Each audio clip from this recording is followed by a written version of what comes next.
Assalamu alaikum wa rahmatullahi wa barakatuh. Je vous souhaite la bienvenue dans cette vidéo dans laquelle nous allons voir ensemble 5 leçons tirées de mes plus gros échecs et comment éviter de glisser sur les mêmes pots de banane. Alors, concrètement, tout au long de notre parcours entrepreneurial ou même tout au long de notre vie, on fait des erreurs. Et c'est bien de partager certaines de ces erreurs avec nos proches, avec notre entourage, parce que, et dans le cadre de l'entrepreneuriat avec d'autres entrepreneurs, parce que ça permet aux gens d'emprunter des raccourcis en évitant justement de tomber dans les mêmes pièges que ceux dans lesquels vous êtes tombé vous-même. Donc moi, c'est un plaisir de parler de mes erreurs. C'est même parfois même plus important que des enseignements stratégiques parce que, encore une fois, ça permet de gagner du temps et de garder une motivation au top, même si, je le répète et je valide, les échecs ne sont que des moyens d'apprendre de façon accélérée. D'accord? L'ensemble des concepts que vous connaissez et qui cartonnent sont des concepts qui ont été créés sur la base d'échecs. D'accord? Alors il y a une histoire d'ailleurs dans le fameux livre de Napoléon Hill, l'un de ses meilleurs livres selon moi, qui est Réfléchissez et devenez riche, qui parle je ne me rappelle plus du nom, mais une personne qui était partie faire la ruée vers l'or, donc commencer à rechercher de l'or aux États-Unis, et à un moment donné il tombe sur une mine d'or qui est censée être la plus grosse mine d'or des États-Unis jamais trouvée, et donc pour en extraire l'or, il est obligé d'acheter du matériel un peu plus performant. Donc il retourne là où il habite et il emprunte de l'argent autour de lui en faisant plein de promesses, en expliquant aux gens que voilà, il est tombé sur la plus grande mine d'or, ce qui s'annonce comme être la plus grande mine d'or des États-Unis. Donc les gens lui prêtent de l'argent, il achète le matériel, et lorsqu'il revient sur les lieux, eh bien, il se rend compte qu'il ne sait plus où se trouve cette mine, il ne la retrouve plus. Et donc il passe plusieurs jours, plusieurs semaines, plusieurs mois, je ne sais plus exactement combien de temps, mais il passe beaucoup de temps à chercher cette mine, il ne la trouve pas, il a emprunté de l'argent, et là il se dit voilà, là je suis dans un point de non-retour, donc il faut absolument que je vende mon matériel et que je puisse rembourser les gens autour de moi. Donc ce qu'il fait, c'est qu'il va vendre son matériel à quelqu'un, à un autre entrepreneur qui est là aussi et qui cherche de l'or. Et donc il retourne, donc c'est un échec pour lui, il retourne là où il était, là où il habitait. Et celui qui a récupéré le matériel fait quelque chose de très intéressant, et c'est l'une des leçons que j'ai tirées de l'une de mes erreurs. Il fait appel à un géologue. Il lui dit voilà, apparemment il y avait une mine d'or ici, il y avait une grosse mine d'or ici. Est-ce que, à travers tes compétences en géologie, tu peux me dire, à ton avis, où se trouve cette mine d'or? Et il lui dit écoute, c'est très simple, après avoir analysé les lieux, s'il y a de l'or ici, dans cet endroit, c'est dans cet endroit précis, ici, qu'il faut creuser, parce que sinon, voilà, c'est l'endroit le plus approprié en fait.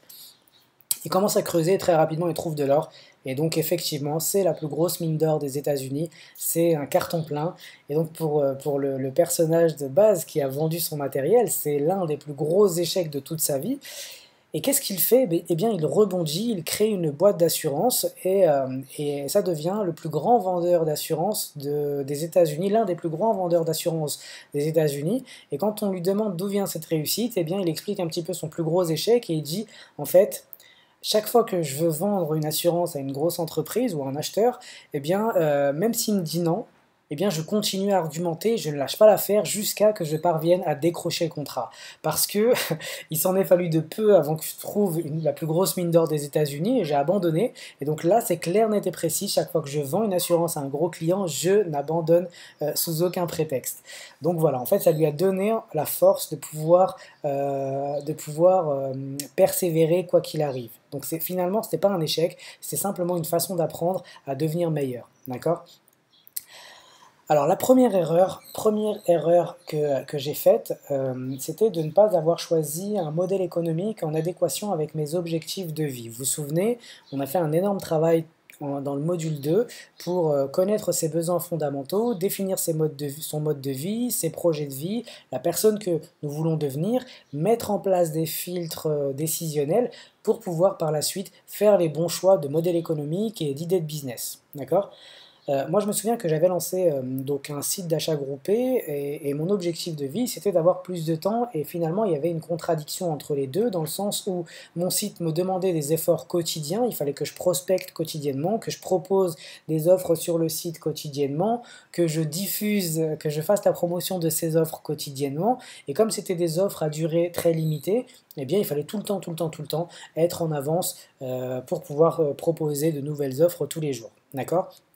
Donc bien évidemment, forcément, j'avais absolument plus le temps de faire quoi que ce soit sur le plan personnel. Je travaillais 15 heures par jour, c'est quasiment 7 jours sur 7. J'étais très stressé et donc du coup voilà. Alors j'ai obtenu des résultats pendant cette période-là sur le plan financier, mais sur le plan personnel, c'était voilà, c'était pas forcément très vivable à long terme. Donc et ça a commencé par un mauvais choix de modèle économique. J'ai choisi un modèle économique qui était une contradiction par rapport à mon projet de vie. D'accord? Donc faites bien les exercices qu'on a vus précédemment et vous ne ferez pas cette erreur. Erreur numéro 2, c'est de ne pas avoir consulté d'experts avant de me lancer. D'accord? Aujourd'hui, je fais absolument pas cette erreur. Chaque fois que je veux me lancer dans un domaine, chaque fois que j'ai une idée, ou chaque fois que je veux développer mon business en y intégrant de nouveaux concepts, chaque fois que je prends des décisions importantes sur le plan entrepreneurial, je fais appel à des experts où je prends connaissance des informations qui sont données par des experts à travers des livres, à travers des formations, même à travers du coaching, pour avoir leur avis, pour m'imprégner de leur avis, de leur état d'esprit, avant de commencer quoi que ce soit. Et ça, c'est un accélérateur. C'est un accélérateur. Je me souviens qu'il y a 2 ans ou il y a 1 an et demi, quand j'ai voulu commencer à automatiser une grande partie de mon business, j'avais déjà des connaissances en matière d'automatisation, mais pas pour ce que je voulais faire. Je voulais vraiment automatiser vraiment une grande partie de mon business, créer des tunnels de conversion, etc. Et donc j'ai fait appel à un expert, ça m'a coûté 2500 $ pour deux Skype, mais derrière en fait ça a été une accélération pour mon business, somme que j'ai remboursée, enfin que j'ai rentabilisé très rapidement les semaines qui ont suivi l'implémentation de mon système automatisé. D'accord? Quand vous voulez vous lancer, quel que soit le projet entrepreneurial que vous voulez mettre en place, prenez contact avec des experts, soit en prenant du coaching, vraiment des experts qui sont expérimentés depuis plusieurs années dans leur domaine, soit à travers du coaching, soit en lisant leurs livres. Et quand vous lisez leurs livres, en fait, vous allez donc apprendre un maximum de choses, des enseignements que vous ne connaissiez pas, mais vous allez surtout vous imprégner de leur état d'esprit, d'accord? Et ça, c'est vraiment important. On y reviendra dans le prochain module quand on parlera de psychologie, mais en gros, voilà, on a ce qu'on appelle dans notre cerveau des neurones miroirs, des neurones qui vont imiter des choses que l'on va voir ou des informations auxquelles on va avoir accès et qui vont le faire automatiquement et qui vont nous permettre de nous imprégner vraiment profondément de choses que l'on va voir ou d'informations que l'on va recevoir. D'accord? Et c'est comme ça que vous avez des gens qui regardent des vidéos, par exemple, je sais pas, de coach motivationnel, etc. et qui commencent à faire inconsciemment les mêmes gestes ou dire les mêmes choses parce qu'ils se sont imprégnés de cet état d'esprit. Donc c'est important on y reviendra en détail, bien évidemment, dans le prochain module, mais c'est important de le garder en tête. La troisième erreur que j'ai faite, c'était de m'être associé dans un projet sans forcément avoir défini, et je pense que c'est une erreur on était 3, et je crois qu'on a tous fait cette erreur-là, c'est de ne pas avoir défini précisément le rôle de chacun et la vision d'entreprise de chacun. D'accord? Quand vous vous associez avec quelqu'un, c'est très important d'avoir la même vision d'entreprise, savoir exactement là où vous voulez que l'entreprise soit dans 1 an, dans 5 ans, dans 10 ans, de savoir là où vous voulez être sur le plan personnel tous les 2 ou tous les 3 en fonction du nombre d'associés, et surtout de bien définir le rôle de chacun. Moi je me souviens que je m'étais associé avec des amis, des gens qui comptent vraiment pour moi voilà, c'est des gens avec qui on a une relation très fraternelle, mais comme c'était pas bien ficelé depuis le début, les rôles n'étaient pas bien ficelés, chaque réunion était une sorte de réunion de négociation pendant des heures et des heures pour essayer de faire valider une idée. Donc c'était un peu stressant, un peu frustrant.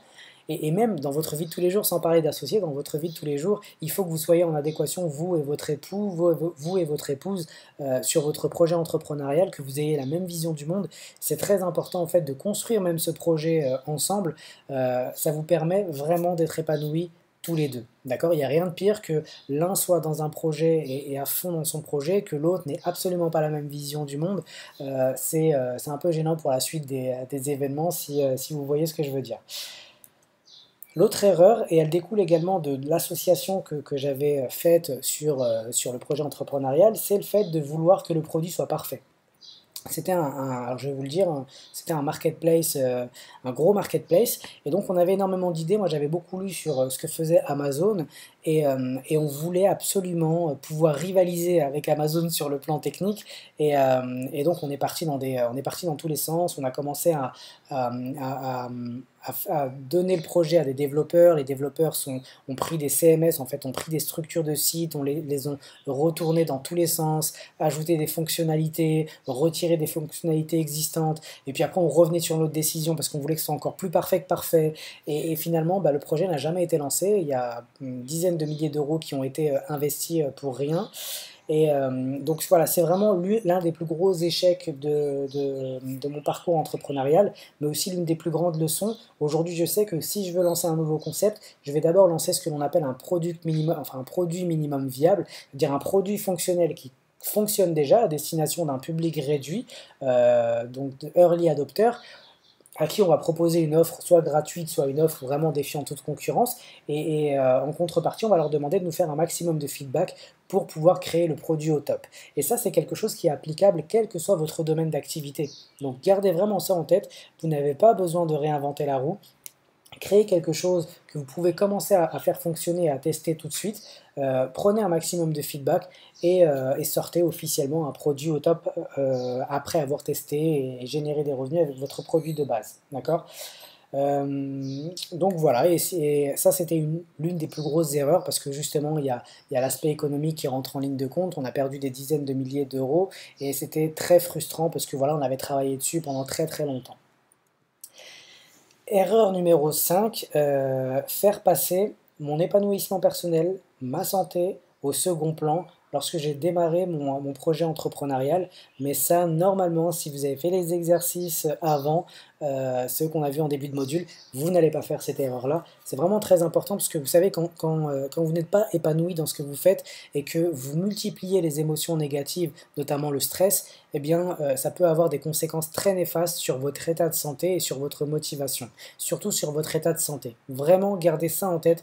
Il y a une différence entre le stress, parce qu'on est forcément stressé quand on sort de sa zone de confort, on a une sorte d'adrénaline, on ne sait pas trop de quoi est fait demain. Mais le stress lié au fait qu'on est déçu, que telle chose ne fonctionne pas, ou de travailler sur un projet qui ne nous tient pas forcément à cœur, etc., ça c'est du mauvais stress, et c'est du stress qui peut découler sur des maladies sur le long terme. Alors par une dépression, par des maladies sur le long terme.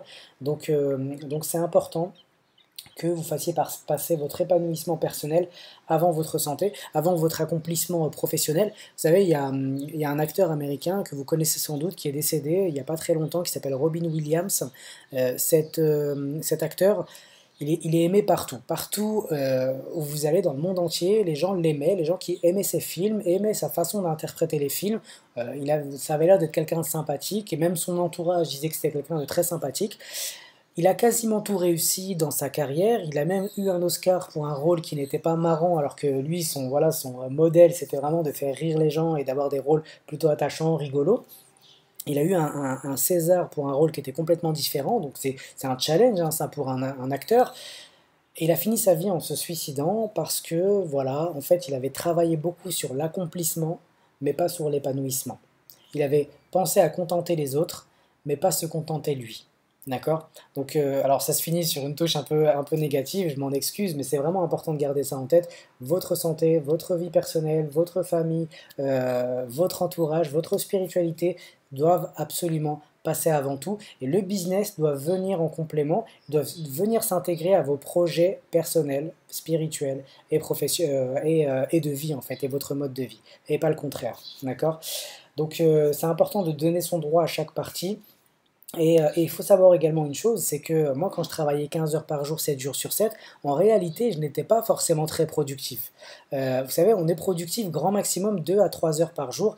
Le temps productif, qu'est-ce que c'est? C'est du temps dans lequel on va créer quelque chose de concret, où on va produire un revenu ou un profit. Et ça, grand maximum 2 heures, 3 heures par jour, on est productif. Le reste du temps, on va papillonner, on va procrastiner, on va pas être très très efficace, d'accord? Donc gardez vraiment ça en tête. Au bout d'un certain temps, quand vous avez mis en place toutes vos actions productives de la journée, la matinée par exemple, alors moi c'est ce que je fais, bah, le reste du temps, faites plutôt les choses automatiques. Vous n'êtes pas obligé de travailler toute la journée pour obtenir des résultats, d'accord? Alors on y reviendra, on parlera de productivité un peu plus loin dans cette formation. Là, je voulais simplement que vous gardiez ces 5 erreurs que j'ai faites en tête pour pas que vous les fassiez et que vous preniez des raccourcis et que vous soyez le plus épanoui possible. Barakallahu fikum wa assalamu alaikum wa rahmatullahi wa barakatuh.